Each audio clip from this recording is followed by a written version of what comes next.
डोंगरदऱ्या, एका बाजूला सपाट पसरलेलं मैदान होतं. सर्जेराव आणि बाजीराव दोघं भाऊ, त्यांची एकुलती एक बहीण शालन. 12 वर्षांचे असताना त्यांना सोडून गेले. त्यांची आई पार्वतीबाई बिचारीनं जन्मभर वनवास सोसला. मोडून पडलेल्या संसाराला मोठ्या हिमतीनं सावरला. हाताचा पाळणा आणि डोळ्याचा दिवा करून मुलांचा सांभाळ केला.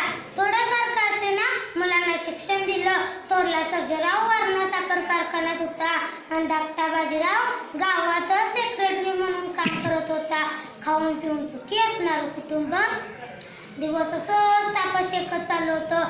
एके दिवशी बसल्या जागी पार्वती मावशीला चक्कर आली. डोळ्यांपुढे अंधारी आली. तिनं उठण्याचा प्रयत्न केला, पण तिचा तोल जाऊन ती जमिनीवर कोसळली.